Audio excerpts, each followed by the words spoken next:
নমস্কার। কথায় কথায় কথামৃত অনুষ্ঠানের ৩৯৬তম পর্বে আপনাদের স্বাগত। আপনারা এই অনুষ্ঠান দেখছেন প্রাণারাম বাংলা ইউটিউব চ্যানেলে, যেখানে সপ্তাহের প্রত্যেক দিনই সম্প্রচারিত হয় কথায় কথায় কথামৃত। শুরুর সময় থাকে রাত্রি ৯টা, আর কোষ্ঠীপাথর প্রাণারাম ইউটিউব চ্যানেলে প্রত্যেক সপ্তাহের শনিবার সম্প্রচারিত হয় শ্রী শ্রী মায়ের কথা। শুরুর সময় থাকে সন্ধে ৬টা।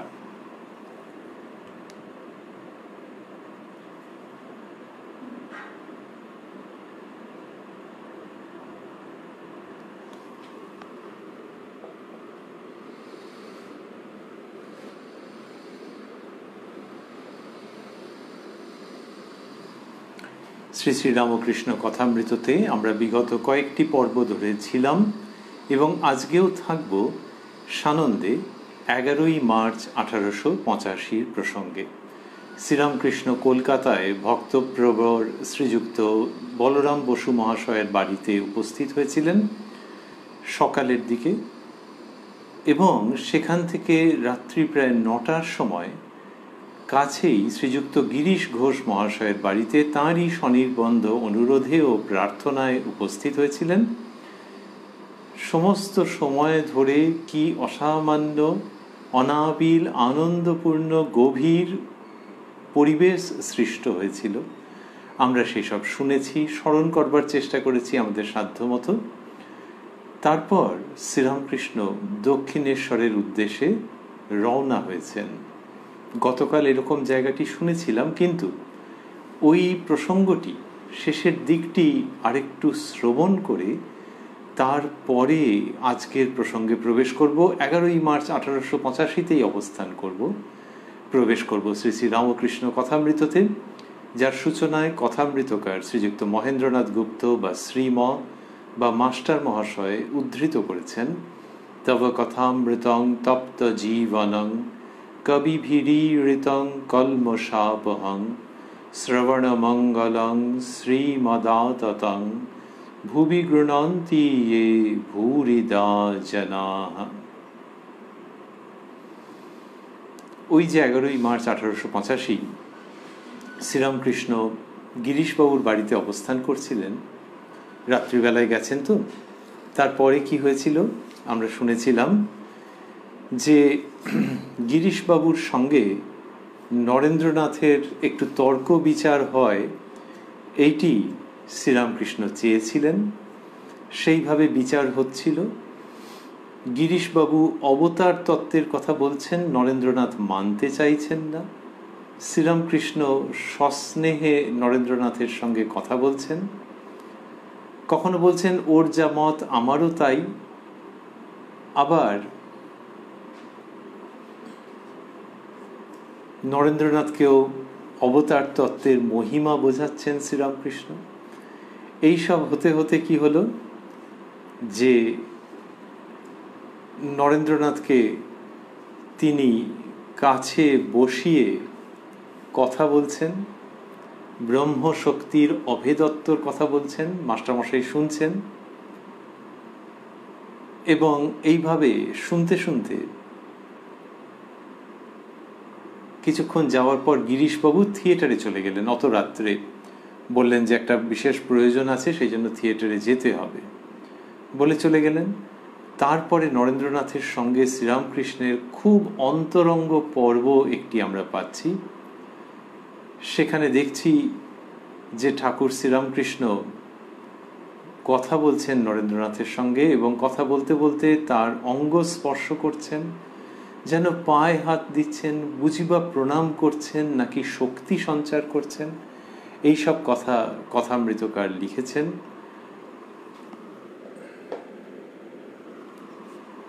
এই হতে হতে অদ্ভুত ব্যাপার ঘটছে।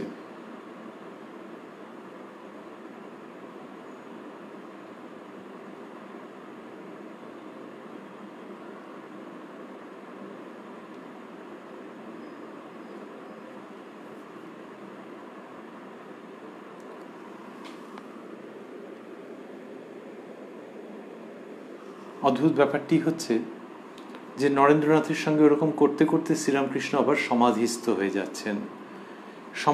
হয়ে যাচ্ছেন হয়ে গিয়ে তারপরে পুনরায় এই প্রকৃতিতে, এই জগতে প্রত্যাবর্তন করতে করতে গানের একটি পংক্তি উচ্চারণ করে পুনরায় দণ্ডায়মান হচ্ছেন, হুঙ্কার দিয়ে দণ্ডায়মান হচ্ছেন। তারপর নরেন্দ্রনাথ গান গাইছেন, সব দুঃখ দূর করিলে দর্শন দিয়ে মহিলে প্রাণ।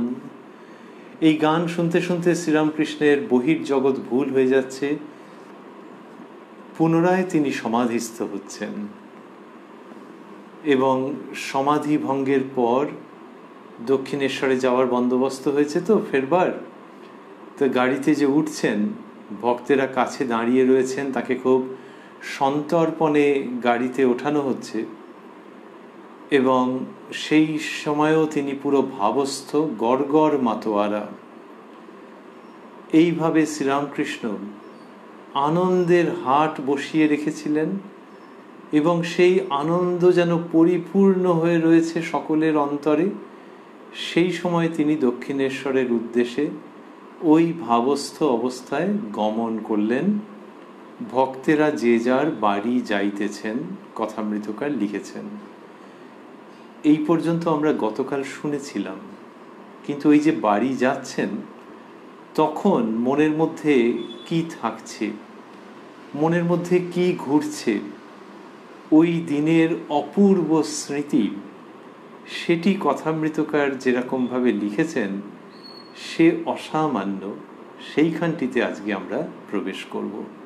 কথামৃতের একটি বিরল স্থান, যেখানে শ্রীরামকৃষ্ণ যখন রওনা হয়ে গেছেন তার পরের প্রসঙ্গ এতটা জায়গা জুড়ে আছে এবং কি অপূর্ব। মাস্টারমশাই লিখছেন, মস্তকের উপরে তারকামণ্ডিত নৈশ গগন, হৃদয় পটে অদ্ভুত শ্রীরামকৃষ্ণ ছবি, স্মৃতি মধ্যে ভক্তের মজলিস, সুখ স্বপ্নের ন্যায় নয়ন পথে সেই প্রেমের হাট, কলিকাতার রাজপথে গৃহাভিমুখে ভক্তেরা যাইতেছেন। তাহলে মাথার উপরে আকাশ, যার মধ্যে তারকা খচিত আকাশ, তারা ঝলমল করছে আকাশে, আর হৃদয়ে অদ্ভুত শ্রীরামকৃষ্ণ ছবি।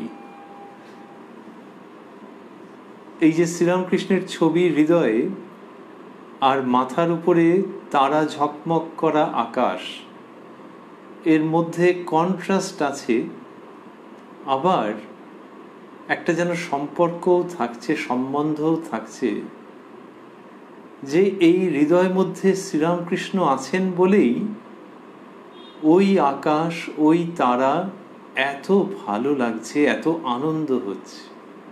অন্যভাবে হৃদয়াকাশে ঠাকুর আর ওই উপরের আকাশে তারকা মণ্ডলীর শোভা, এই যোগাযোগ। আমাদের উপনিষদে আছে যে সেই পরম সত্তা, তাঁরই জ্যোতিতে সব কিছু জ্যোতির্ময়, সেটা এক রকম ভাবে বলা। আর এখানে মাস্টারমশাই আর এক রকম ভাবে বলছেন, যা তার সঙ্গে ওইটির মিল পাওয়া যাচ্ছে, তবে এটি খুব আনন্দপূর্ণ। উপনিষদের বর্ণনার মধ্যে কবিত্ব আছে, শক্তিমত্তা আছে, গাম্ভীর্য আছে, কিন্তু এই রকম বিশুদ্ধতম প্রেমের অন্তরঙ্গতা আছে কিনা আমরা জানি না। শ্রীরামকৃষ্ণের লীলায় ওই ঔপনিষদিক ভাব ও গাম্ভীর্য অদ্ভুত মাধুর্যের সঙ্গে উপস্থিত হয়ে ভক্ত হৃদয়কে প্লাবিত করে দিতে চায়। মাস্টারমশাই বলছেন, মস্তকের উপর তারকামণ্ডিত নৈশ গগন, হৃদয় পটে অদ্ভুত শ্রীরামকৃষ্ণ ছবি, স্মৃতি মধ্যে ভক্তের মজলিস, সুখ স্বপ্নের ন্যায় নয়ন পথে সেই প্রেমের হাট। স্মৃতি মধ্যে ভক্তের মজলিস, স্মৃতির মধ্যে এটা রয়েছে ভক্তের মজলিস। কিরকম ভক্তের মজলিস? এই 11ই মার্চ 1885 শ্রীরামকৃষ্ণ প্রথমে উপস্থিত হয়েছিলেন। আমরা একটু আগে যেটি শুনছিলাম যে ভক্তপ্রবর শ্রীযুক্ত বলরাম বসু মহাশয়ের বাড়িতে, সেইখানে অনতি দূরে মাস্টারমশাই শিক্ষকতা করেন বিদ্যালয়ে। তিনি এসে দেখলেন শ্রীরামকৃষ্ণ তার আগেই উপস্থিত হয়েছেন, তার শুভাগমন হয়েছে, আর সব বালক ভক্তরা, অন্যান্য বয়স্ক ভক্তেরা সব বসে আছেন ভক্তের মজলিস। এই বালক ভক্তদের নিয়েও সেদিন শ্রীরামকৃষ্ণ কি আনন্দ করেছেন। তাহলে ওই যে শুরু হলো, তারপর আবার মাস্টারমশাই স্কুলের কাজ কিছুটা সামলানোর জন্য চলে গেলেন, প্রত্যাবর্তন করলেন, আবার ছুটির পর এলেন। তারপরে আর শ্রীরামকৃষ্ণের সঙ্গ তিনি ছাড়ছেন না। তা বলরাম মন্দিরে ওই রকম হচ্ছে, ভক্ত নিয়ে বসে আছেন। ভক্তের হাট, চাঁদের হাট, সেখানে মধ্যমণি শ্রীরামকৃষ্ণ। এমনিতে কি হয় যে একজন কেউ কিছু উচ্চ তত্ত্ব বলছেন, অন্যরা শুনছেন, সেখানে অনেক সময় হয় যে অন্যরা আলাদাভাবে কিছু প্রসঙ্গের মধ্যে থাকছেন না, একজনই বলছেন, অন্যরা শুনছেন বিনীত চিত্তে, মাথা নিচু করে শুনছেন, শ্রদ্ধাবনত-ভাবে শুনছেন। সেখানে অন্যদের অতটা নজরে পড়বার কথা নয়। কিন্তু শ্রীরামকৃষ্ণ তিনি বলতেন ভক্তি ভক্ত লয়ে থাকা, এই তার অভিলাষ। তিনি যখন কথা বলেন, তিনি যখন সকলের মধ্যে থাকেন, তখন সকলকে নিয়ে থাকেন, অন্যদেরকেও ওই আনন্দ সভার যথার্থ রূপে অন্তর্ভুক্ত করে নেন। এই যে একে উদ্দেশ্য করে বলছেন, ওকে উদ্দেশ্য করে বলছেন, মজা করছেন, মান অভিমানের কথা হচ্ছে নরেন্দ্রনাথের সঙ্গে, নরেন্দ্রনাথের কাছে বসে তাকে আদর করছেন। আবার গিরিশবাবু থিয়েটারে যাবেন অত রাত্রিরে, কম বয়সী ছেলে হরিপদ বসে আছেন, গিরিশবাবু তাকে বলছেন যে ভাই একটা গাড়ি ডেকে দাও। তো হরিপদ যাচ্ছেন, তখন শ্রীরামকৃষ্ণ বলছেন দেখিস যেন আনিস, তার মানে ওখান থেকে পালিয়ে যাস না। এই যে সবাইকে নিয়ে মজা করতে করতে ধর্মের ওই উচ্চ তত্ত্বে অবস্থান করা এবং সকলের কাছে সেটিকে বোধগম্য রূপে উপস্থাপন করা বার্থডে গিফটের মতো, ইনি ভক্তের মজলিস কথাটাকে আমাদের বুঝতে সাহায্য করেন যে আচ্ছা, ভক্তের মজলিস মানে এইটা। তো মাস্টারমশাই লিখছেন স্মৃতি মধ্যে ভক্তের মজলিস, যে কি আনন্দ, প্রত্যেকে অংশগ্রহণ করছেন। সুখ স্বপ্নের ন্যায় নয়ন পথে সেই প্রেমের হাট। নয়ন পথে চোখ দিয়ে যা দেখা যাচ্ছে, সেইখানে ওই প্রেমের হাট, সুখ স্বপ্নের ন্যায়।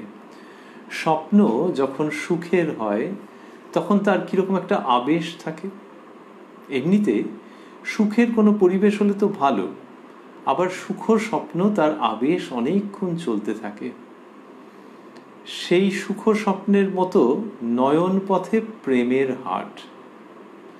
নয়ন পথ কথাটি মাস্টারমশাই পেলেন কোথা থেকে জানি না আমরা, কিন্তু বিখ্যাত স্তোত্র আছে, জগন্নাথ স্বামী নয়নপথগামী ভবতু মে। সম্ভবত সেইখানেই প্রথম নয়নপথ কথাটির ব্যবহার। মাস্টারমশাই এখানে বলছেন সুখ স্বপ্নের ন্যায় নয়ন পথে সেই প্রেমের হাট। শ্রীরামকৃষ্ণের পুজো করছেন তো তিনি কথা দিয়ে, বাচিক পুজো। সেই পুজোয় যে উপকরণ ব্যবহার করছেন বাড়ি চমৎকার। অন্যভাবে ভাবতে গেলে ঠাকুরই নিজের পুজোর এরকম ব্যবস্থা করেছেন। তিনি তো একসময় নিজের পট নিজে পুজো করেছিলেন অনাড়ম্বর ভাবে, আর এখানে মাস্টারমশাইকে দিয়ে যেন ওই পুজো তিনি সার্থক করিয়ে নিচ্ছেন। কলিকাতার রাজপথে গৃহাভিমুখে ভক্তেরা যাইতেছেন। মাস্টারমশাই লিখছেন, কেহ সরস বসন্তানিল সেবন করিতে করিতে সেই গানটি আবার গাইতে গাইতে যাচ্ছেন, সব দুঃখ দূর করিলে দর্শন দিয়ে মহিলে প্রাণ। নরেন্দ্রনাথ গেয়েছেন, সেই গানটা মনের মধ্যে ঘুরছে। মাস্টারমশাই লিখছেন যে কেহ সরস বসন্তানিল সেবন করিতে করিতে, বসন্ত অনিল, বসন্তের বাতাস, 11ই মার্চ 1885। তা কেউ কেউ সরস বসন্ত পবন আহার করতে করতে, আস্বাদন করতে করতে, সেবন করতে করতে, কেহ সরস বসন্তানিল সেবন করিতে করিতে সেই গানটি আবার গাইতে গাইতে যাচ্ছেন। নরেন্দ্রনাথ যেটি গেয়েছেন সেটা মনের মধ্যে ঘুরছে। সব দুঃখ দূর করিলে দর্শন দিয়ে মহিলে প্রাণ, শ্রীরামকৃষ্ণের উদ্দেশ্যে। পুরনো গান, কিন্তু শ্রীরামকৃষ্ণের উদ্দেশ্যে এটা কি চমৎকারভাবে নিবেদন করতে ইচ্ছে করছে। নরেন্দ্রনাথও গেয়েছেন ঠাকুরের সামনে, সব দুঃখ দূর করিলে, সমস্ত দুঃখ দূর করেছ দর্শন দিয়ে, মহিলে প্রাণ। এটা 1885 ঘটনা। তো 1884 কোনো এক সময় মাস্টারমশাইয়ের 84 বা 85 শুরুর দিকে মাস্টারমশাইয়ের পুত্র বিয়োগ হয়েছে, সম্ভবত 84তেই। তো সেইটি জীবনে কি অভিঘাত গেছে, এখনো যাচ্ছে। পরিবার পাগলের মতো, মাস্টারমশাই নিজেই কথামৃততে জানিয়েছেন। তো তার জীবনে তো কত রকমের দুঃখ, সংসার জীবনে, সামাজিক জীবনে দুঃখ কি কিছু কম আছে? কিন্তু এর দর্শনে দুঃখ চলে যাচ্ছে, অদ্ভুত ব্যাপার। ইনি কি সব ব্যবস্থা করে দিয়েছেন নাকি? সংসারের মধ্যে একটা কিছু সমাধান করে দিয়েছেন? অনেক প্রতিষ্ঠা এসে গেছে একে পেয়ে, কোথায়? কিন্তু দর্শন মাত্রে সমস্ত দুঃখ দূর হয়ে যাচ্ছে। এই কারণটা কি? কারণ বোঝা যাচ্ছে না। এইটি শ্রীরামকৃষ্ণ নিজে বলেছেন, এবং তিনি ভালোবাসতেন যে অহৈতুকী ভালোবাসা, যে কোনো কারণ খুঁজে পাওয়া যাচ্ছে না। তিনি কোনো ম্যাজিক করছেন না, মিরাকল করছেন না, ওই সবগুলো থেকে তিনি শত সহস্র হস্ত দূরে থাকেন। তিনি ঈশ্বরের কথা বলেন, আবার তিনি সংসারে মাস্টারমশাইয়ের যে কষ্ট সে সম্পর্কে ওয়াকিবহাল আছেন, খোঁজ নেন। ঠাকুর এবং মা মাস্টারমশাইকে, তার সহধর্মিনীকে খুব ভালোবাসেন, সবই হলো। কিন্তু সমাধান ওই পুণ্য দর্শনে। তো বলছেন, সব দুঃখ দূর করিলে দর্শন দিয়ে মহিলে প্রাণ। প্রাণ মোহিত হয়ে যাচ্ছে তোমার দর্শনে। আর তোমার দর্শন এমনিতেই করবেন চাইলেই যে হয় তা নয়, দুটো কারণে। একটা হচ্ছে যে সবসময় যোগাযোগ নাও হয়ে উঠতে পারে, কেউ যদি ভাবে যে তার কাছে যাব, যোগাযোগ নাও হয়ে উঠতে পারে। আর একটা হচ্ছে যোগাযোগ যদি হয়ও, তাহলেও সেই দর্শনে যে মনের সব কিছু চলে যাবে, দুঃখ ভার, তাও কি হবে যদি না তিনি চান। সেই জন্য সব দুঃখ দূর করিলে দর্শন দিয়ে, তুমি কৃপা করে সেই দর্শন দিয়েছ, তাতেই প্রাণ মোহিত হয়ে গেছে আর সমস্ত দুঃখ দূর হয়ে গেছে। এইটি ওই সরস বসন্তানিল সেবন করতে করতে যখন ফিরছেন, তখন মনের মধ্যে এই ভাবটি ঘুরছে, মনকে অপূর্ব আনন্দ দিয়েই চলেছে। কার? মাস্টারমশাই লিখছেন, কেহ সরস বসন্তানিল সেবন করতে করতে আবার এই গানটি গাইছেন। কেহ মানে কি? উনি কি অনেকজনকে নিয়ে যাচ্ছেন তাই? না, এটা নিজের কথাই লিখছেন আর কি। কিন্তু এরকমভাবে কি সুন্দর করে লিখলেন। তাহলে নিজে তার এরকম ভাব, আবার তিনি গানও গাইছেন বুঝি। কে গান গাইছেন? মাস্টারমশাই লিখছেন, মনি ভাবতে ভাবতে যাচ্ছেন। যতটা আমরা শুনেছিলাম, তারপরেই দেখছি তিনি লিখছেন মনি ভাবতে ভাবতে যাচ্ছেন। তাহলে ওই মাস্টার নামটিকে আবার সরিয়ে রাখলেন। এই এক অদ্ভুত ব্যাপার, আমরা এর আগে অনেকবারই দেখেছি যে স্থান বিশেষে তিনি মাস্টার নাম যেটি প্রায় সর্বত্র ব্যবহার করেছেন সেটি সরিয়ে রাখেন, রেখে অন্য নাম দেন যখন ব্যক্তিগত প্রসঙ্গ আসছে। যখন মাস্টারমশাইয়ের ব্যক্তিত্বের উপরে যেভাবেই হোক একটু আলোকপাত হচ্ছে এবং বোঝা যাচ্ছে যে ইনিও সামান্য মানুষ নন, অথবা বেশ একটা মাস্টারমশাই প্রাইভেট কোনো কথা আসছে। প্রাইভেটটা কি এখানে হচ্ছে যে গান গাইতে গাইতে যাচ্ছেন, আর হলো ঠাকুরকে ওইভাবে স্মরণ করতে করতে রাস্তায় ফিরছেন। এমনিতে রাস্তা দিয়ে যখন কেউ ফেরে, অত রাত্রির হয়ে গেছে, তো যা বর্ণনা রয়েছে তাতে মনে হচ্ছে 10টা সাড়ে 10টা হবে। তা সেই সময় সেকালের কলকাতায় 10টা সাড়ে 10টা মানে অনেক রাত্রি। তা সেই সময় যখন ফিরছেন, হনন করে ফেরবার কথা বাড়ির দিকে, বাড়ির কথা মনে হতে পারে ইত্যাদি, যে তারা জেগে আছে কিনা, দরজা বন্ধ কিনা, ঘুমিয়ে পড়লো কিনা। সেইখানে ঠাকুর শ্রীরামকৃষ্ণের কথাই ভাবতে ভাবতে যিনি যাচ্ছেন তিনি কে? তিনি মাস্টার মশাই মণি এইসব করেছেন তিনি। মণি ভাবতে ভাবতে যাচ্ছেন, সত্য সত্যই কি ঈশ্বর মানুষ দেহ ধারণ করে আসেন? অনন্ত কি শান্ত হয়? বিচার তো অনেক হলো, কি বুঝলাম বিচারের দ্বারা? কিছুই বুঝলাম না। তো মাস্টারমশাই নিজের কথাই বলছেন যে এইরকম আচ্ছা, যদি ভাবা যায় যে মণি বলে একজন ব্যক্তি, সেটা হওয়ার সম্ভাবনা নেই বললেই চলে। তার কারণ মণি বলে যদি একজন থাকবেন, তাহলে মাস্টারমশাই তার পরিচয় দেবেন তো। যার কিছুমাত্র গুরুত্ব দেখতে পাওয়া যাচ্ছে এই পুরো প্রসঙ্গের মধ্যে, মাস্টারমশাই তার পরিচয় দিয়ে থাকেন যে অমুক এসেছেন, অমুক ঠাকুরের সঙ্গে কথা বলছেন। তা মণি বলে কোনো পরিচয়ই দিলেন না তিনি। এটা কি করে হলো? এটা এক নম্বর। আরেক নম্বর হচ্ছে মণি নামক অন্য একজন ব্যক্তি, আর মাস্টারমশাই তার মনের এত কথা জানতে পারছেন। কিন্তু এই পড়তে গেলে তখন মনে হতে পারে যে মণি আরেকজন। এই হচ্ছে ওনার শৈলী।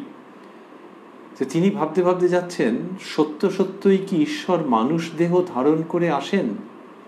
অনন্ত কি শান্ত হয়? দন্ত সয়াকার নয় তয়, স্বযুক্ত অন্ত। তা যিনি অনন্ত তিনি আবার সীমায়িত হন। এগুলো কেন মনের মধ্যে আসছে? ওই যে আমরা প্রথমের দিকে স্মরণ করছিলাম যে ওই দিন গিরিশবাবুর সঙ্গে নরেন্দ্রনাথের ওইসব হয়েছে। তো অবতার তত্ত্ব মানেই হলো যে সেই অনন্ত সচ্চিদানন্দ তিনি মনুষ্য দেহ ধারণ করে এসেছেন। এটি কি বিশ্বাস করা অত সোজা? আবার নরেন্দ্রনাথ অদ্বৈতের দিক থেকে বলছেন, আর গিরিশবাবু বিশ্বাসের দিক থেকে বলছেন। কিন্তু সে সব হলো সত্যি সত্যি ব্যক্তিগতভাবে কি এইটা মনের মধ্যে ঠিক গ্রহণ করা যাচ্ছে, নাকি অন্যের কথায় সায় দিচ্ছি আর নিজেকে ভক্তিমান ভাবছি যে সেই সচ্চিদানন্দ অনন্ত যিনি, তিনি একজন মানুষের রূপ ধরে এসেছেন, ধুতি কাপড় পরে রয়েছেন, মানুষের মতনই খাচ্ছেন যাচ্ছেন, হাসি মজা করছেন, শরীর খারাপ হচ্ছে মাঝে মাঝে, খিদে তৃষ্ণা আছে, হ্যাঁ সংযম পবিত্রতা আসক্তি শূন্যতার দিক থেকে তো দেবপম, কিন্তু তা হলেও তিনি কি দেবতা স্বয়ং?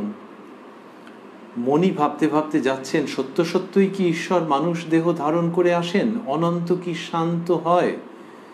বলে লিখছেন, বিচার তো অনেক হলো, কি বুঝলাম বিচারের দ্বারা? কিছুই বুঝলাম না। ওই যে বিচার অনেক হলো, কার হলো? মাস্টারমশাই নিজের জীবনে করেছেন বিচার। তিনি খুব মেধাবী ছাত্র তথা শিক্ষক ছিলেন। তার সাহিত্য দর্শন প্রভৃতি বিষয়ে প্রচুর অধিকার, কৃতিত্ব, জ্ঞান।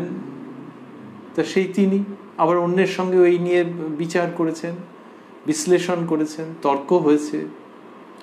তা সেসবগুলো হয়ে কি পেলাম? সে তো কিছু বলবার মতো দেখছি না। কোনো একটা সিদ্ধান্তে কি উপনীত হতে পারলাম? মন কি শান্ত হলো যে একটা জায়গায় যে হ্যাঁ এটা বুঝেছি?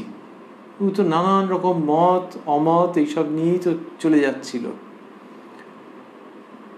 লিখছেন, ঠাকুর শ্রীরামকৃষ্ণ তো বেশ বললেন, যতক্ষণ বিচার ততক্ষণ বস্তু লাভ হয় নাই, আবার ঈশ্বরকে ততক্ষণ বস্তু লাভ হয় নাই, ততক্ষণ ঈশ্বরকে পাওয়া যায় নাই।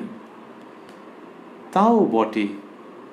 মাস্টারমশাই আবার নিজের কথায় ফিরছেন, এই তাও বটে, এই তো এক ছটাক বুদ্ধি, এর দ্বারা আর কি বুঝবো ঈশ্বরের কথা? 100 বাটিতে কি 400 দুধ ধরে? তবে অবতার বিশ্বাস কিরূপে হয়? ঠাকুর বললেন, ঈশ্বর যদি দেখিয়ে দেন দপ করে, তাহলে এক দণ্ডেই বোঝা যায়। গোয়েটে মৃত্যুশয্যায় বলেছিলেন, লাইট মোর লাইট। তিনি যদি দপ করে আলো জেলে দেখিয়ে দেন, তবে ছিদ্যন্তে সর্বসংশয় আহা। বলে প্রসঙ্গটি এগোচ্ছে। উদাহরণ দিচ্ছেন মাস্টারমশাই নিজেই। যেমন প্যালেস্টাইনের মূর্খ ধীবরেরা জিজাসকে, অথবা যেমন শ্রীবাসাদি ভক্ত শ্রী গৌরাঙ্গকে পূর্ণাবতার দেখেছিলেন। যদি দপ করে তিনি না দেখান, তাহলে উপায় কি?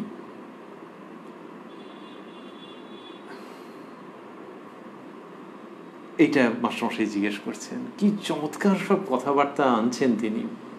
এবং শ্রীরামকৃষ্ণ চরিত্রকে আস্বাদন করবার জন্য, শ্রীরামকৃষ্ণ বাণীর মর্মগ্রহণ করবার জন্যে অতীব প্রয়োজনীয় রত্নরাজি মাস্টারমশাই রেখে দিচ্ছেন অনাগত কালের মানুষের জন্য। লিখছেন যে ঠাকুর শ্রীরামকৃষ্ণ তো বেশ বললেন, যতক্ষণ বিচার ততক্ষণ বস্তু লাভ হয় নাই, ততক্ষণ ঈশ্বরকে পাওয়া যায় নাই। যে কেউ বিচার করছে মানেই বুঝতে হবে যে সে ভেতর ভেতর এখনো পায়নি। সেই জন্য ওই বিচার, ওই শব্দ ব্যবহার, ওই আলোচনা, ওই কোলাহল, কিন্তু ভেতরের বস্তু পেলে সে তখন চুপ হয়ে যায়। এটা ঠাকুর শ্রীরামকৃষ্ণ বলেছেন। মাস্টারমশাই বলছেন তাও বটে, তা সত্যি কথাই তাই। এক ছটাক বুদ্ধি এর দ্বারা কি বুঝবো ঈশ্বরের কথা? 100 বাটিতে কি 400 দুধ ধরে? তবে অবতার বিশ্বাস কিরূপে হয়? ঠাকুর বললেন ঈশ্বর যদি দেখিয়ে দেন দপ করে, তাহলে এক দণ্ডেই বোঝা যায়। এটি ঠাকুর বলেছেন যে অন্ধকার ঘরের মধ্যে দেশলাই ঘষতে ঘষতে যদি আলো জ্বলে উঠল, সেই রকম তিনি যদি দেখিয়ে দেন দপ করে, তবে এটা হয়। মাস্টারমশাই বলতে চাইছেন যে বিচারের দ্বারা এটা হয় না, তিনি দেখিয়ে দিলে তবে হবে। এই কথাটা বেশ মনে ধরছে বলে উদাহরণ দিলেন। দিতে দিতে বললেন যে যেমন প্যালেস্টাইনের মূর্খ ধীবরেরা জিজাসকে, অথবা যেমন শ্রীবাসাদি ভক্ত শ্রী গৌরাঙ্গকে পূর্ণাবতার দেখেছিলেন, তাহলে মূর্খ ধীবরেরা দেখলেন কি করে? সে কোন বিচারের দ্বারা, কোন লেখাপড়ার দ্বারা, কোন তর্কের দ্বারা? তিনি দেখিয়েছেন তাই। আবার শ্রীবাস প্রমুখ ভক্ত, তারা শ্রী গৌরাঙ্গকে পূর্ণাবতার বলে বুঝবেন, এরকম পূর্ণ শক্তি আছে তাদের, তিনি দেখিয়ে দিয়েছেন। যদি দপ করে তিনি না দেখান তাহলে উপায় কি? এইবারে বলছেন উপায় কি, এইটার সম্বন্ধে মাস্টারমশাই বলছেন আরো, কেন? যেকালে ঠাকুর শ্রীরামকৃষ্ণ বলেছেন ও কথা, সেকালে অবতার বিশ্বাস করব। তিনি শিখিয়েছেন বিশ্বাস বিশ্বাস বিশ্বাস, গুরু বাক্যে বিশ্বাস। তা মাস্টারমশাই বলছেন যে যতক্ষণ না দপ করে দেখিয়ে দিচ্ছেন ততক্ষণ এই গুরু বাক্যে বিশ্বাস এইটি রাখতে হবে, এর দ্বারাই হবে। তারপর নিজেই লিখছেন, আর তোমারই করিয়াছি জীবনের ধ্রুব তারা, এ সমুদ্রে আর কভু হব নাকো পথহারা। এ সমুদ্রে আর কভু হব নাকো পথহারা। এই পংক্তি মাস্টারমশাইয়ের খুব প্রিয় ছিল। এটি রবীন্দ্রসঙ্গীত, রবীন্দ্র গান। সেখান থেকে তারপরে লিখছেন, আমার তাঁর বাক্যে ঈশ্বরের কৃপায় বিশ্বাস হয়েছে, আমি বিশ্বাস করব, অন্যে যা করে করুক, আমি এই দেবদুর্লভ বিশ্বাস কেন ছাড়ব, বিচার থাক। এটা নিজের মনকে বোঝাচ্ছেন। এমনি কৃতবিদ্য মানুষ তো, লেখাপড়া জানেন, মেধাবী, তিনি বিশ্বাসটা টপ করে গ্রহণ করবেন। যখন ঠাকুর শ্রীরামকৃষ্ণের কাছে এসেছেন তখন তথাকথিত যুক্তিবাদী ছিলেন, যে সব যুক্তির আলোকে বুঝতে হবে। আর ঘরে ঢোকবার আগে পরিচারিকাকে জিজ্ঞেস করেছিলেন যে ইনি কি খুব বই টই পড়েন? তিনি বললেন আর বাবা, সব ওর মুখে। তখন অবাক হলেন যে মুখে, অথচ এত জ্ঞান তাঁর। ওই আগে ঠাকুরের কথা শুনেছেন অল্প একটু আগে, এই যে বই না পড়ে জ্ঞান হয়, নিজে লিখেছেন যে মাস্টার অবাক হচ্ছেন যে বই না পড়ে এরকম জ্ঞান হয়।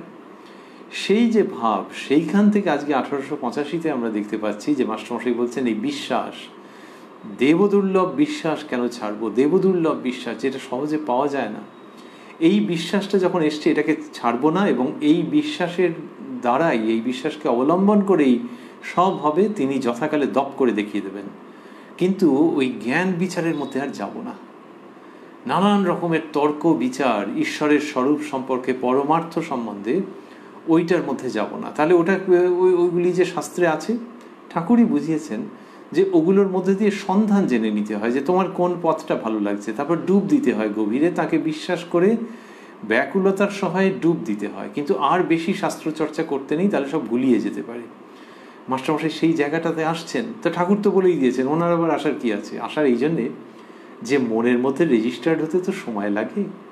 যে এই ব্যাপারটা ঠাকুরের কাছে বললেন, ঠাকুরের কাছে শুনলেন, মানলেন সেটা, কিন্তু মনের গভীরে প্রবেশ করতে গেলে তো অন্তরায় থাকে। তো এতদিনের একটা অভ্যেস আছে যে সব যুক্তিতর্ক দিয়ে বুঝে নিতে হবে। সেইটা মাস্টারমশাই ধীরে ধীরে অন্তরে গ্রহণ করছেন, স্বাগত জানাচ্ছেন যে this divine faith in Sri Ramakrishna, this is welcome to my heart. Please do come and reside in my heart.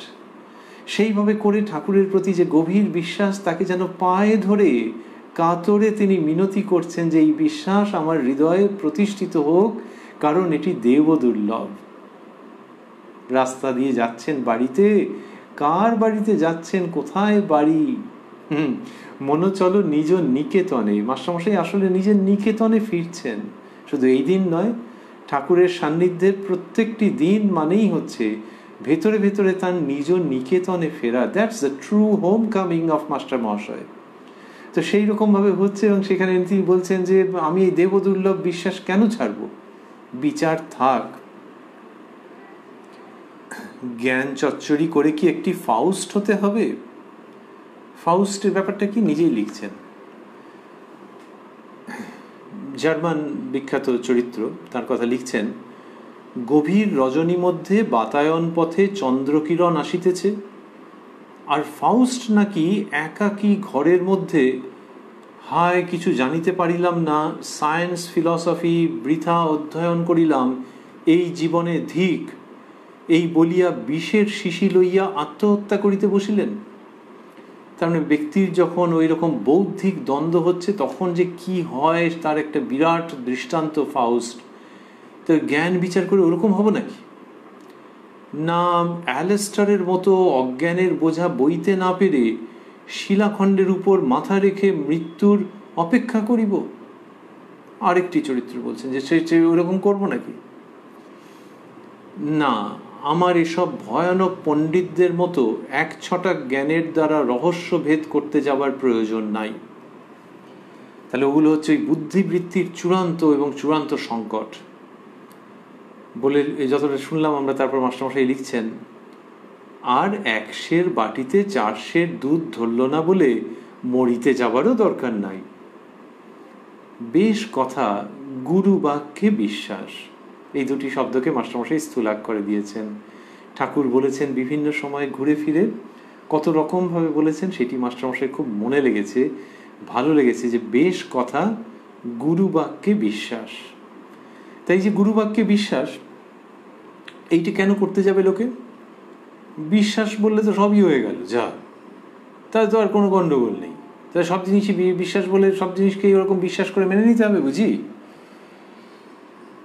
ঠাকুরের সান্নিধ্য লাভ করলে বোঝা যায় যে মাস্টারমশাইও সেটি বুঝেছেন। সেইখান থেকে এটি লেখা যে প্রসঙ্গটা সেরকম নয়। প্রসঙ্গটা তাহলে কীরকম? প্রসঙ্গটা হচ্ছে যে কোনো কিছু বোঝাচ্ছেন, সেই ক্লাসে যে কেউ গিয়ে বসবে তাকে তো বিশ্বাস করতে হবে যে ইনি এটা জানেন এবং সেটা বোঝাচ্ছেন। তারপর তিনি যেটা বললেন সেটা শুনে নিল, নোট টোট করলো, করে বাড়িতে গেল। বাড়িতে গিয়ে সেটার উপর গভীরভাবে ভাবতে আরম্ভ করলে, করে দেখলো উড়ে বাবা, তখন ক্লাসে বুঝিনি, দারুণ জিনিস দিয়েছেন তো। তাহলে প্রথমে একটা বিশ্বাস নিয়ে তো এগোতে হবে। আচ্ছা, বাড়িতে গিয়ে যদি দেখা যায় যে খণ্ডন হয়ে গেল, যে ওই মতটা মানতে পারছেন না, হতে পারে, কিন্তু প্রথমে বিশ্বাস যদি না করে যে ধর ও কি শেখাবে, আমি যাবোই না ক্লাসে, তাহলে তো আর জীবনে কিচ্ছু হবে না। তো এই বিশ্বাসটা হলো কি করে? কেউ না কেউ বলেছে যে উনি ওইটা দারুণ জানেন, উনি পদার্থবিদ্যা দারুণ জানেন,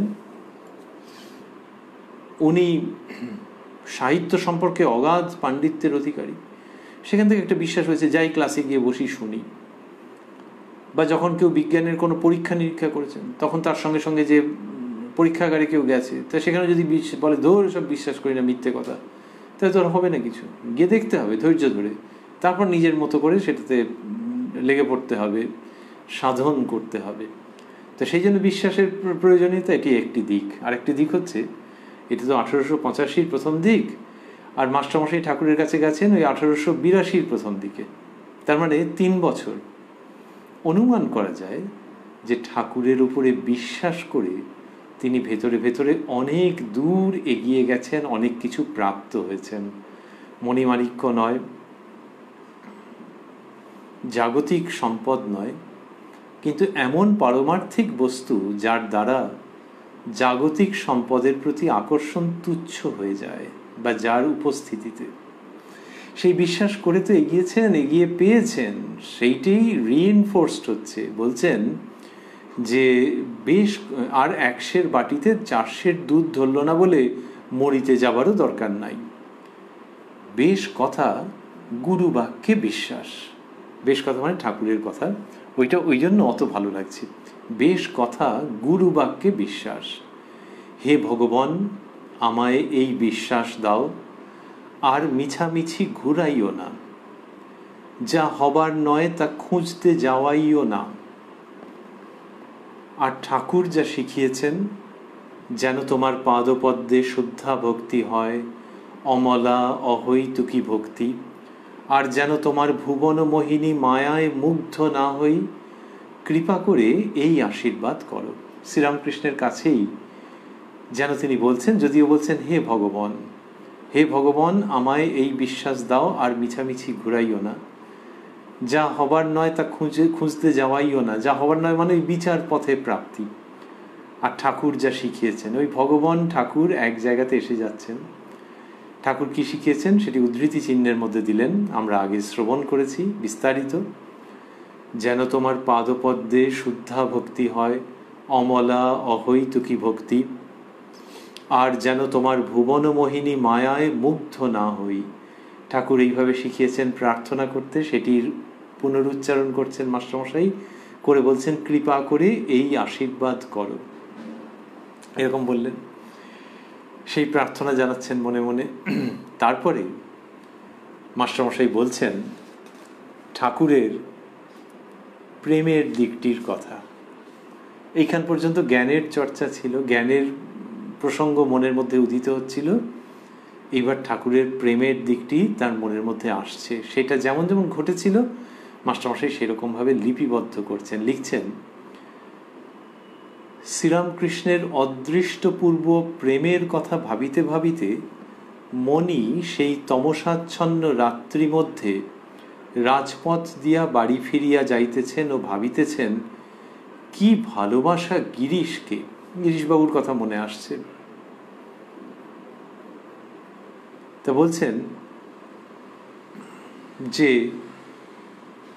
শ্রীরামকৃষ্ণের অদৃষ্টপূর্ব প্রেমের কথা আগে এরকম দেখা যায়নি, এরকম দেখিনি। সেই প্রেমের কথা ভাবছেন, ভাবতে ভাবতে মনি সেই তমসাচ্ছন্ন রাত্রির মধ্যে, রাত্রি অন্ধকার তো, ওপরে তারা জ্বলছে সেটা আলাদা কথা, কিন্তু রাত্রি অন্ধকার। এইবার আমরা ভাবছি, যেটি আগেও আমরা স্মরণ করেছি, যে 11ই মার্চ 1885 প্রসঙ্গ, ফাল্গুন কৃষ্ণা দশমী তিথি। তো রাত্রির অন্ধকার, মনি সেই তমসাচ্ছন্ন রাত্রির মধ্যে রাজপথ দিয়া বাড়ি ফিরিয়া যাইতেছেন। এখানেও আবার ওই কন্ট্রাস্ট আসছে যে আকাশে অন্ধকার রয়েছে, মনের আকাশেও বুঝিবা অন্ধকার, কিন্তু সেই অন্ধকার দূরীভূত হয়ে যাচ্ছে শ্রীরামকৃষ্ণের প্রেমের আলোর বন্যায়। শ্রীরামকৃষ্ণের অদৃষ্টপূর্ব প্রেমের কথা ভাবিতে ভাবিতে মনি সেই তমসাচ্ছন্ন রাত্রি মধ্যে রাজপথ দিয়া বাড়ি ফিরিয়া যাইতেছেন ও ভাবিতেছেন কি ভালোবাসা গিরিশকে। গিরিশ থিয়েটারে চলে যাবেন, তবু তার বাড়িতে যেতে হবে। ওই যে রাত্রি 9টার সময় গিরিশবাবু বাড়িতে যাওয়ার জন্য খুব করে বললেন, অথচ তিনি নিজেই থিয়েটারে চলে যাবেন বলেছেন যে বিশেষ কাজ আছে, কিন্তু ওই গিরিশবাবু বলেছেন বলে ঠাকুর প্রেমে, গিরিশবাবুর প্রতি ভালোবাসায় ওই রাত্রিরে তার বাড়িতে যাচ্ছেন। তারপর মাস্টারমশাই লিখছেন, শুধু তা নয়, এমনও বলছেন না যে সব ত্যাগ করো, আমার জন্য গৃহ পরিজন বিষয়কর্ম সব ত্যাগ করে সন্ন্যাস অবলম্বন করো, এটি ঠাকুর বলছেন না। মাস্টারমশাইয়ের অনুভূতি হচ্ছে যে কারণটি বুঝেছি, এর মানে এই যে সময় না হলে, তীব্র বৈরাগ্য না হলে ছাড়লে কষ্ট হবে। ঠাকুর যেমন নিজে বলেন, ঘায়ের মামড়ি ঘা শুকুতে না শুকুতে ছিঁড়লে রক্ত পড়ে কষ্ট হয়, কিন্তু ঘা শুকিয়ে গেলে মামড়ি আপনি খসে পড়ে যায়। সামান্য লোকে, যাদের অন্তর্দৃষ্টি নাই, তারা বলে এখনই সংসার ত্যাগ করো। ইনি সদ্গুরু, অহেতুক কৃপা সিন্ধু, প্রেমের সমুদ্র, জীবের কিসে মঙ্গল হয় এই চেষ্টা নিশিদিন করিতেছেন। ওই যে গিরিশবাবুকে শ্রীরামকৃষ্ণ সংসার ত্যাগ করতে বলেননি, সেইটি মাস্টারমশাইয়ের মাথার মধ্যে রয়েছে। সংসার ত্যাগের কথা গিরিশবাবু বলেছিলেন নাকি? হ্যাঁ বলেছিলেন। ওই যে বললেন যে থিয়েটারগুলো আর ইচ্ছে করছে না, এখন কম বয়সী ছোকরাদের হাতে দিয়ে দিতে চাই, তার মানেই হচ্ছে যে ওই সংসার জীবন থেকে সরে আসতে চাইছেন। তা শ্রীরামকৃষ্ণ বলছেন, না, তুমি এদিক ওদিক দুদিক রেখেই করো। জনক রাজার কথা বলেছেন, হাসতে হাসতে বলেছেন। কিন্তু মাস্টারমশাই লক্ষ্য করেছেন যে ঠাকুর গিরিশবাবুকে সন্ন্যাসের দিকে টানলেন না, টানেননি। কারণ অসময়ে টানতে নেই, যখন সেই সময় হয়নি সেই সময় টানতে নেই। সেটা টানে কারা? যাদের অল্প বুদ্ধি, সামান্য লোকে যাদের অন্তর্দৃষ্টি নাই, তারা বলে এখনই সংসার ত্যাগ করো। এটি মাস্টারমশাই বলছেন যে কারো ওরকম আছে যে ঈশ্বর লাভের জন্য এক্ষুনি সংসার ত্যাগ করো। আমাদের শাস্ত্রে বলা হয়েছে যদারেব বিরাজেত তদারেব প্রব্রজেত। ভেতরে ত্যাগ বৈরাগ্য উৎপন্ন হলে তখনই ওই পথ অবলম্বন করবে, সন্ন্যাস গ্রহণ করবে। শ্রীরামকৃষ্ণের ক্ষেত্রে দেখা যাচ্ছে কি মাধুর্যমণ্ডিত রেজলিউশন গিরিশবাবুর ক্ষেত্রে মাস্টারমশাই বিশেষভাবে স্মরণ করছেন, যে সব ত্যাগ করতে বললেন না। এই যে সব ত্যাগ করতে বললেন না, তার মানে সেই মানুষটার এখনো হবে না যতক্ষণ না সব ত্যাগ করছেন, এরম ভাবেও শ্রীরামকৃষ্ণ বলেননি। কার কিভাবে মঙ্গল হয় তিনি সেটা জানতেন। অনেক সময় এসছে যে সংসারে কি হবে, শ্রীরামকৃষ্ণ বলছেন অবশ্য হবে, বলে তার জন্য কি কি করণীয় সেটা বলেছেন। এবং কোথাও এরকম নেই যে ভাবটা যে না ওই একটা স্তর পর্যন্ত হবে, তার বেশি হবে না, এরকম কোথাও বলছেন না। অত্যন্ত জোরের সঙ্গে বলছেন অবশ্য হবে। তিনি মানুষকে ভালোবাসেন, যিনি ভালোবাসেন তিনিই তো গড়ে পিটে দিতে পারেন। গড়ে মানে কি গড়ে দিতে পারেন? মানুষের মধ্যে থেকে সম্পূর্ণ দেবভাব গড়ে দিতে পারেন, তার চরিত্রকে দেবভাবে গড়ে পিটে দিতে পারেন, তার জীবনের উদ্দেশ্যকে সফল করতে পারেন, জীবনে অভীষ্টের সঙ্গে সাক্ষাৎকার করিয়ে দিতে পারেন। এটা ভালোবাসা দিয়ে যেরকম হয় সেটা কি আর অন্য কিছুর সঙ্গে তুলনীয়? ইনি সদ্গুরু, অহেতুক কৃপা সিন্ধু, প্রেমের সমুদ্র। তা বললেন সদ্গুরু, ইনি সদ্গুরু। তা গুরুর লক্ষণ আছে তো শাস্ত্রে, মাস্টারমশাই সেগুলি জানেন, ঠাকুরের শ্রীমুখেও শুনেছেন। সেই বিচারে সেই স্মরণ করে বলছেন ইনি সদ্গুরু, অহেতুক কৃপা সিন্ধু। ওই যে কৃপা করেন সেটা কি জন্য যে করেন বোঝা যায় না। কি করে জানলেন? ওই যে নিজের জীবন দিয়ে দেখছেন তো, যে ঠাকুরের যে কৃপা তার জীবনের উপরেতে এসে আপতিত হচ্ছে ঢেউয়ের মতো। তিনি কি তার যোগ্য? তিনি কি সেই রকম কিছু করেছেন? তার কি সেই রকম স্বীকৃতি আছে যার জন্য এত কৃপা তিনি লাভ করছেন? কি করেছেন তিনি ঠাকুরের জন্য যে ইন রিটার্ন এটা পাচ্ছেন? রিটার্নের প্রশ্নই নেই, এমনিই আসছে, অহেতুক। সেই জন্য বলছেন যে অহেতুক কৃপা তিনি বিতরণ করেন। কতগুলো ব্যাগ আছে, কতটা আছে তার স্টকে? কৃপা সিন্ধু। তারপরে বললেন প্রেমের সমুদ্র, তার তল খুঁজে পাওয়া যায় না। তা এই গভীর একেবারে, তার সবচেয়ে চমৎকার উদাহরণ হচ্ছে সমুদ্র। তা বললেন অহেতুক কৃপা সিন্ধু, যে কৃপা যে কত তার তল খুঁজে পাওয়া যায় না, এবং সেটা কোনো কারণ ছাড়া। ইনি সদ্গুরু, অহেতুক কৃপা সিন্ধু, প্রেমের সমুদ্র। জীবের কিসে মঙ্গল হয় এই চেষ্টা নিশিদিন করিতেছেন। তারপর গিরিশবাবুর প্রসঙ্গ বলছেন মাস্টারমশাই, মনে আসছে। আর গিরিশের কি বিশ্বাস! দুদিন দর্শনের পরই বলেছিলেন, প্রভু তুমি ঈশ্বর, মানুষ দেহ ধারণ করে এসেছো আমার পরিত্রাণের জন্য। দুদিন মানে এরম নয় যে সংখ্যায় দুদিন, কিন্তু লোকে বলে না যে দুদিন যাক বুঝতে পারবে, তার মানে কিছুকাল যাক। সেরকমই শ্রীরামকৃষ্ণের সঙ্গে অল্প আলাপ, শ্রীরামকৃষ্ণকে অল্প কয়েকদিন দর্শন করেছেন, কয়েকবার মাত্র হয়েছে, তারপরেই এরকম দুদিন দর্শনের পরই বলেছিলেন। তাই এই গিরিশবাবুর বিশ্বাসের কথা মাস্টারমশাই স্মরণ করছেন আনন্দের সঙ্গে। দুদিন দর্শনের পরই বলেছিলেন, প্রভু তুমি ঈশ্বর, মানুষ দেহ ধারণ করে এসেছো আমার পরিত্রাণের জন্য। আমার পরিত্রাণ মানে জগতের পরিত্রাণ নয় নাকি? সেই অর্থে বলা হচ্ছে না, কিন্তু আমি বুঝতে পারছি যে আমার এই জীবনে তুমি এসেছো আমার পরিত্রাণের জন্য, তো অন্য লোকের কথা আমি ভাবতে যাব কেন? এটা স্বার্থপরতা নয়, কিন্তু বিরাট বড় একটা স্বীকারোক্তি, সমর্পণ, যে আমার জন্য তুমি এসেছো এবং মানুষ দেহ ধারণ করে এসেছো আমার পরিত্রাণের জন্য। লোকে তো পরিত্রাণের জন্য দেবতাকে ডাকে, আর গিরিশবাবু বলছেন যে তুমি এসেছো, সেই দেবতা তোমার রূপ ধরে তুমি অবতীর্ণ হয়েছো আমার পরিত্রাণের জন্য। বাস্তবিক জগতের পরিত্রাণের জন্য সেটা আগে কি করে বুঝবে? আগে তো নিজেরটা বুঝতে হবে, সেটাই গিরিশবাবু বলছেন। কিন্তু এই বুঝতে পারা, এই বলাটা কি বিশ্বাসের জায়গা! আর গিরিশবাবু, যিনি একবারে অন্য রকমের ধরনের লোক ছিলেন, প্রথাগত ধর্মবিশ্বাসকে প্রায় মানতেই চাইতেন না একরকম, সেই তিনি এই গভীর বিশ্বাসের কথা বলেছেন, মাস্টারমশাই স্মরণ করছেন। তারপর বলছেন, গিরিশ ঠিক তো বলেছেন, ঈশ্বর মানুষ দেহ ধারণ না করলে ঘরের লোকের মতো কে শিক্ষা দেবে, কে জানিয়ে দেবে? এইসবগুলো কোথার থেকে পেলেন? গিরিশকে এই 11ই মার্চই পেয়েছি আমরা, যে গিরিশবাবু এটা বলেছেন যে এই জন্যই ঈশ্বর মানুষ দেহ ধারণ করেন। মাস্টারমশাই বলছেন যে এই জন্যই। কে জানিয়ে দেবে ঈশ্বরই বস্তু আর সব অবস্তু? ওই শ্রীরামকৃষ্ণের কথা এখানে সংযোজন করে দিলেন অত্যন্ত প্রাসঙ্গিকভাবে। কে ধরায় পতিত দুর্বল সন্তানকে হাত ধরে তুলবে? কে কামিনী কাঞ্চনাসক্ত পাশব স্বভাবপ্রাপ্ত মানুষকে আবার পূর্ববৎ অমৃতের অধিকারী করবে? তা বলছেন যে গিরিশবাবু ঠিকই বলেছেন যে তিনি যদি দেহ ধারণ করে না আসেন, তাহলে মানুষকে কে এইভাবে পরিত্রাণ করবে এবং পূর্ববৎ অমৃতের অধিকারী করবে? অর্থাৎ মানুষের ওইটাই স্বভাব, তার নিজস্ব ভাব, সেই অমৃতের অধিকার থেকে সে বিক্ষিপ্ত হয়ে গেছে, বিচ্যুত হয়ে গেছে, যেন আবার তাকে মিলিত করিয়ে দেবে, পুনর্মিলিত করিয়ে দেবে সেই অমৃতের সঙ্গে। কে করবে যদি না তিনি দেহ ধারণ করে আসেন?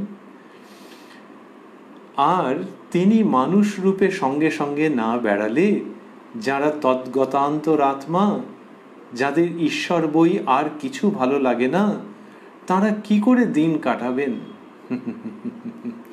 তা বলছেন যে মানুষ রূপে সঙ্গে সঙ্গে না বেড়ালে, এই মানুষ লীলার দিক থেকে বলছেন, অবতার লীলার প্রসঙ্গই মাস্টারমশাই বলছেন যে আর তিনি মানুষ রূপে সঙ্গে সঙ্গে না বেড়ালে যারা তদ্গত অন্তরাত্মা, তদ্গতা অন্তরাত্মা, তাঁর শ্রীচরণেই যারা সমর্পিত, যাদের ঈশ্বর, বলছেন যাদের ঈশ্বর বই আর কিছু ভালো লাগে না, তারা কি করে দিন কাটাবেন? তাই পরিত্রাণায় সাধূনাং বিনাশায় চ দুষ্কৃতাম ধর্ম সংস্থাপনার্থায় সম্ভবামি যুগে যুগে। ওই যে তিনি নিজেকে যুগে যুগে সৃজন করেন, আবির্ভূত হন, এই কারণেই তো যে for the people who long for divine company, তাদের জন্য তো তিনি আসেন। পরিত্রাণায় সাধূনাম, এই জায়গাটি মাস্টারমশাই বিশেষভাবে হাইলাইট করছেন যে আর তিনি মানুষ রূপে সঙ্গে সঙ্গে না বেড়ালে যারা তদ্গতা অন্তরাত্মা, যাদের ঈশ্বর বই আর কিছু ভালো লাগে না, তারা কি করে দিন কাটাবেন? শ্রীমদ্ ভগবত গীতায় যেখানে অবতার তত্ত্বের সুস্পষ্ট উচ্চারণ, অবতার তত্ত্বের মধ্যে অপরিহার্য এই বাণী আলোচনার ক্ষেত্রে, সেটিকে মাস্টারমশাই উল্লেখ করলেন শ্রীরামকৃষ্ণের অবতারত্বের প্রসঙ্গে, অত্যন্ত অব্যর্থভাবে এটিকে নিয়ে এলেন। তারপর আবারও ঠাকুর শ্রীরামকৃষ্ণের অলোক সামান্য প্রেমের কথা বলবেন।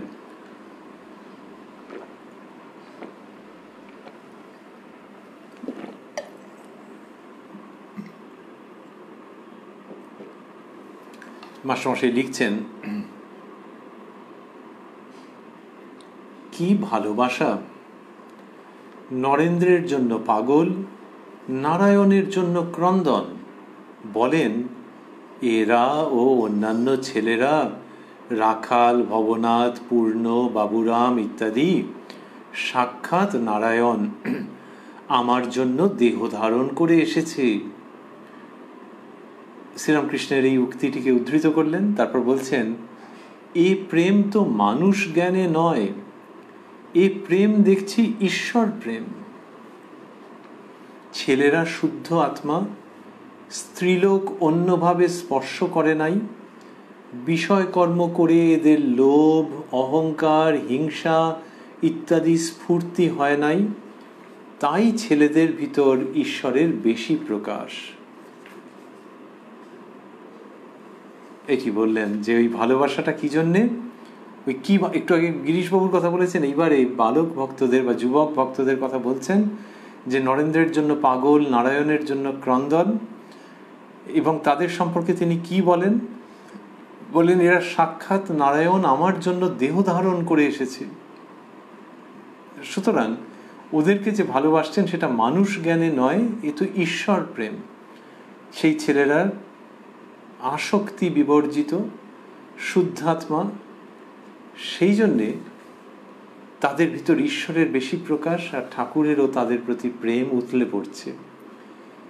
তারপর মাস্টারমশাই লিখছেন, কিন্তু এ দৃষ্টি কার আছে? ঠাকুরের অন্তর্দৃষ্টি। সমস্ত দেখিতেছেন কে বিষয়াসক্ত, কে সরল উদার ঈশ্বর ভক্ত। তাই এরূপ ভক্ত দেখলেই সাক্ষাৎ নারায়ণ বলে সেবা করেন। তা বললেন যে এই যে বালক ভক্তদের মধ্যে কি সবাই দেখতে পায়? তাঁর অন্তর্দৃষ্টি আছে বলে তিনি দেখতে পান, এবং সেই জন্যই তাদের সাক্ষাৎ নারায়ণ বলে সেবা করেন। নারায়ণ বলে সেবা, আচ্ছা ভালোবাসতে পারেন, কিন্তু নারায়ণ বলে সেবা, তার দৃষ্টান্ত দিচ্ছেন কি অসামান্য। মাস্টারমশাই লিখছেন, তাদের নাওয়ান শোয়ান, তাদের দেখিবার জন্য কাঁদেন, কলিকাতায় ছুটিয়া ছুটিয়া যান। নাওয়ান মানে চান করিয়ে দিচ্ছেন, এটা সবসময় নয়। নরেন্দ্রনাথকে বলেছেন, আমরা কথামৃতের মধ্যে পেয়েছি, যে কালকে যাবি, গঙ্গায় চান করবি, ওখানে প্রসাদ খাবি, এসব।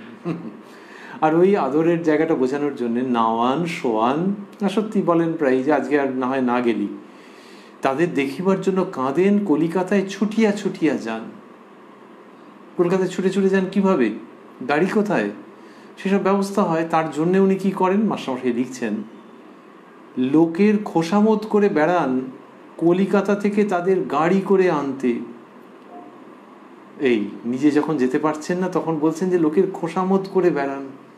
এই কথাগুলি মাস্টারমশাই লিখছেন, যেটা অন্যদেরকে বলেন আর কি, যে একটু তাদেরকে প্লিজ করে বলেন। প্লিজ করেন কি জন্যে? নিজের প্রয়োজনে। ওই ছেলেদেরকে দেখতে পাচ্ছেন না বলে যে ওদেরকে গাড়ি করে এনো। কি করে প্লিজ করেন? বলেন যে গাড়ি করে এনো, খাইও, তাহলে তোমার ভালো হবে। সত্যি নিশ্চয়ই তাই হবে, কিন্তু সেইভাবে করে তিনি বলেন, তাদেরকে অনুপ্রাণিত করেন। মাস্টারমশাই কি গভীর একটা জায়গার থেকে এটা লক্ষ্য করেছেন, অনুধাবন করেছেন এবং উপস্থাপন করেছেন যে শ্রীরামকৃষ্ণ কাকে প্লিজ করবেন, কি দায় ঠেকেছে। কিন্তু এখানে প্লিজ করেন যথার্থ কারণেই করেন, মানে যথার্থই বলেন, অকারণ নয়। কিন্তু সেটা ওই জন্যে, মানে এই যে প্লিজ করছেন যা বলে সেটা সত্য, কিন্তু কারণটা হচ্ছে যে যাতে ওদেরকে গাড়ি করে নিয়ে আসে। কি মধুর প্রেমপূর্ণ শ্রীরামকৃষ্ণ চরিত্র, যার মধ্যে একটা যেন ভক্তির অশ্রুকণা টলটল করে সর্বদা। তো বলছেন যে লোকের খোসামত করে বেড়ান, কলিকাতা থেকে তাদের গাড়ি করে আনতে। গৃহস্থ ভক্তদের সর্বদা বলেন, ওদের নিমন্ত্রণ করে খাওয়াইও, তাহলে তোমাদের ভালো হবে। এ কি মায়িক স্নেহ, না বিশুদ্ধ ঈশ্বর প্রেম? মাটির প্রতিমাতে এত ষোড়শোপচারে ঈশ্বরের পূজা ও সেবা হয়, আর শুদ্ধ নরদেহে কি হয় না? মাস্টারমশাই লিখছেন, তাছাড়া এরাই ভগবানের প্রত্যেক লীলার সহায়, জন্মে জন্মে সাঙ্গপাঙ্গ। তো এই তাদের জন্য শ্রীরামকৃষ্ণের এই ভাব। বলতে বলতে বলছেন নরেন্দ্রনাথের কথা বিশেষভাবে। এই বাড়ি ফিরতে ফিরতে এইসব ভাবছেন মাস্টারমশাই, কি অসামান্য, এবং এর মধ্যে দিয়ে শ্রীরামকৃষ্ণের কি অপূর্ব জীবন চিত্র অঙ্কিত হয়ে যাচ্ছে। নরেন্দ্রনাথের কথা বলছেন, নরেন্দ্রকে দেখতে দেখতে বাহ্য জগৎ ভুলে গেলেন ক্রমে। তাহলে আমরা আগের দিন পেয়েছি যে নরেন্দ্রনাথকে দেখতে দেখতে বাহ্য শূন্য হচ্ছেন, হতে হতে এমন অবস্থা হলো যেখানে নরেন্দ্রনাথ আর মনের মধ্যে নেই, শ্রীরামকৃষ্ণ অন্য জগতে লীন হয়ে যাচ্ছেন। লিখছেন মাস্টারমশাই, নরেন্দ্রকে দেখতে দেখতে বাহ্য জগৎ ভুলে গেলেন, ক্রমে দেহি নরেন্দ্রকে ভুলে গেলেন, বাহ্য মানুষকে ভুলে গেলেন, প্রকৃত মনুষ্যকে দর্শন করিতে লাগিলেন, অখণ্ড সচ্চিদানন্দে মন লীন হইল, যাকে দর্শন করে কখনো অবাক স্পন্দহীন হয়ে চুপ করে থাকেন, কখনো বা ওং ওং বলেন, কখনো বা মা মা করে বালকের মতো ডাকেন, নরেন্দ্রের ভিতর তাকে বেশি প্রকাশ দেখেন, নরেন্দ্র নরেন্দ্র করে পাগল। তা বললেন যে নরেন্দ্রনাথকে দেখতে দেখতে মাস্টার শ্রীরামকৃষ্ণ বাহ্য জগৎ ভুলে গেছেন, এটি মাস্টারমশাই লিখছেন। আর বলছেন তারপর দেহি নরেন্দ্রকে ভুলে তিনি সেইখানে অখণ্ড সচ্চিদানন্দে তার মন লীন হয়ে গেল, এবং সেই যাকে দর্শন করে কখনো স্পন্দহীন হয়ে চুপ করে থাকেন শ্রীরামকৃষ্ণ, তার মানে সমাধিস্থ হয়ে থাকেন, কখনো বা ওং ওং বলেন, অর্ধবাহ্য দশা, কখনো বা মা মা করে বালকের মতো ডাকেন, তার মানে ধীরে ধীরে বাহ্য দশায় আসছেন, সেই যাকে নিয়ে নরেন্দ্রের ভিতর তাকে বেশি প্রকাশ দেখেন, নরেন্দ্র নরেন্দ্র করে পাগল। এর মধ্যে মাস্টারমশাইয়ের কি আনন্দ বর্ণে বর্ণে উৎসাহিত হচ্ছে। নরেন্দ্রনাথ অবতার মানছেন না। গিরিশবাবুর সঙ্গে যখন তর্ক বিচার হয়েছে, গিরিশবাবু অবতারত্ব সম্বন্ধে বলছেন, এবং বোঝাই যায় যে শ্রীরামকৃষ্ণ যে অবতার এটিকে হৃদয়ে ধারণ করে গিরিশবাবু কথা বলছেন। নরেন্দ্রনাথ অদ্বৈতের দিক থেকে বলছেন, কিন্তু তাতে কি এসে গেল? মাস্টারমশাই লিখছেন, নরেন্দ্র অবতার মানেন নাই, তাতে আর কি হয়েছে? ঠাকুরের দিব্য চক্ষু, তিনি দেখিলেন যে এ অভিমান হতে পারে। তিনি যে বড় আপনার লোক, তিনি যে আপনার মা, পাতানো মা তো নন। তিনি কেন বুঝিয়ে দেন না? তিনি কেন দপ করে আলো জেলে দেখিয়ে দেন না? তাই বুঝি ঠাকুর বললেন, মান কয়েলি তো কয়েলি, আমরাও তোর মানে আছি। এইটা মাস্টারমশাই যে বলছেন সেটা ওই পুরনো প্রসঙ্গে, যে নরেন্দ্রনাথ অবতার তত্ত্ব মানতে চাইছেন না, এটা কেন হচ্ছে? ঠাকুর তো জানেন যেটা অভিমান থেকে হচ্ছে। কিসের অভিমান? ওই যে নরেন্দ্রনাথ বলেছেন যে 3-4 দিন তো কালীর ধ্যান করলুম, কি হলো? তাতে ওই ঠাকুর বলছেন যে ঠাকুর বলছেন দপ করে দেখিয়ে দেন, তো কোথায় দপ করে দেখিয়ে দিলেন? নরেন্দ্রনাথ তো এইরকমই, খুব তেজি স্বভাবের। যেমন অন্তর্জগতে ডুব দেন, দিতে পারেন সর্বশক্তি দিয়ে, তেমনি চান যে ফলাফল হবে তো, মা দর্শন দেবেন, নিজের মা দর্শন দিচ্ছেন না কেন? ওইখান থেকে অভিমান হয়েছে। আর ঠাকুর সেদিনকে, এই দিনেরই প্রসঙ্গ, ওই কথার উত্তরে বলেছিলেন যে ক্রমে হবে। আর নরেন্দ্রনাথ যে অদ্বৈত চৈতন্যের কথা বলছেন, সে ব্রহ্ম আর কালী অভেদ, এইসব ঠাকুর বুঝিয়েছিলেন, কিন্তু নরেন্দ্রের মধ্যে ওই অভিমানটা ঠাকুর নজর করেছিলেন। এবং এই গানের পংক্তি তো তিনি বলেছিলেন, মান কয়েলি তো কয়েলি, আমরাও তোর মানে আছি। তো এইটি মাস্টারমশাই বলছেন যে নরেন্দ্রনাথ যে অবতার মানেননি, কিন্তু তাও যে ঠাকুরের স্নেহ সহস্রধারে তার প্রতি ধাবিত হচ্ছে, সেটির কারণ হচ্ছে যে ঠাকুর জানেন যে ওর অভিমান হয়েছে, এই দ্বৈত পথে মাকে ডেকে এক্ষুনি পায়নি বলে অভিমান হয়েছে, তাই এসব বলছে। তারপর বলছেন, মাস্টারমশাই লিখছেন, আত্মীয় হতে যিনি পরমাত্মীয়, তার উপর অভিমান করবে না তো কার উপর করবে?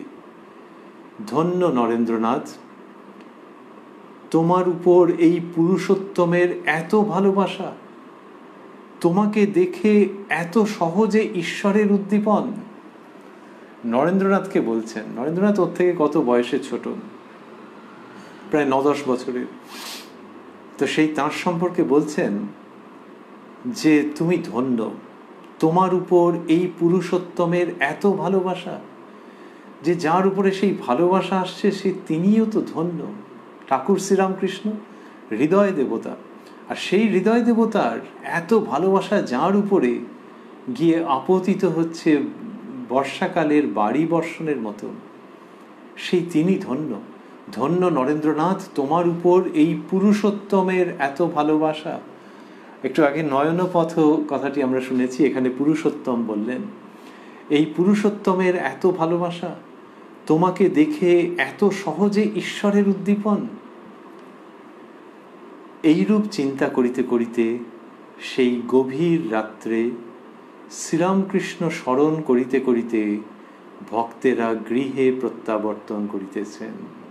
আমরা রয়েছি উদ্বোধন কার্যালয়ে প্রকাশিত শ্রী শ্রী রামকৃষ্ণ কথামৃতের 784 পৃষ্ঠায়, যেখানে 11ই মার্চ 1885 প্রসঙ্গের সমাপন হচ্ছে। ঠাকুর শ্রীরামকৃষ্ণের কৃপা সাপেক্ষে এই অনুষ্ঠানে আপনারা আমরা আবারও মিলিত হব আগামীকাল প্রাণারাম বাংলা ইউটিউব চ্যানেলে, যেখানে সপ্তাহের প্রত্যেক দিন সম্প্রচারিত হয় কথায় কথায় কথামৃতের এই অনুষ্ঠানটি। শুরুর সময় থাকে রাত্রি 9টা। আর কোষ্ঠীপাথর প্রাণারাম ইউটিউব চ্যানেলে প্রত্যেক সপ্তাহের শনিবার সম্প্রচারিত হয় শ্রী শ্রী মায়ের কথা। শুরুর সময় থাকে সন্ধে 6টা। শনিবারে যারা কথায় কথায় কথামৃত দেখেন, তারা যদি মায়ের কথাটি সেই দিনে দেখে উঠে থাকতে না পারেন, কারণ সম্প্রতি তো এই সময়ের পরিবর্ধন হয়েছে, তাহলে ইউটিউবে তো আপলোডেড থাকেই। এবং কোষ্ঠীপাথর প্রাণারাম চ্যানেলটিতে যদি সাবস্ক্রাইব করা থাকে, যেটি বিনামূল্যের ব্যাপার, হয়তো সকলেই জানেন, তাহলে আর ওই মায়ের কথা, শ্রী শ্রী মায়ের কথা অনুষ্ঠানটি পেতে কোনো অসুবিধে হয় না। আজকের অনুষ্ঠান সমাপন করতে করতে আমরা ভাবছি যে মাস্টারমশাই স্বগৃহে ফিরছেন, রাত্রের অন্ধকার, আর হৃদয় মধ্যে ঠাকুর শ্রীরামকৃষ্ণ অবস্থান করছেন। এই প্রতীকী দৃশ্য আমাদের খুব আকর্ষণ করছে, আমাদের শান্তি, আনন্দ ও আশীর্বাদ প্রদান করছে যে জীবনে যতই সংশয়ের, দুর্যোগের, বিপন্নতার অন্ধকার থাকুক, হৃদয় মধ্যে ঠাকুর শ্রীরামকৃষ্ণকে চিন্তা করতে করতে এগোলে অদ্ভুত জ্যোতিতে জ্যোতিতে মন পরিপূর্ণ হয়ে যায়, রাস্তা দেখতে পাওয়া যায়, যে রাস্তা দিয়ে গেলে উপনীত হওয়া যায় নিজ নিকেতনে। ওং নিরঞ্জনং নিত্যম অনন্ত রূপং ভক্তানুকম্পা ধৃত বিগ্রহং বৈ ঈশাবতারং পরমেশমিড্যং তং রামকৃষ্ণং শিরসা নমামহ।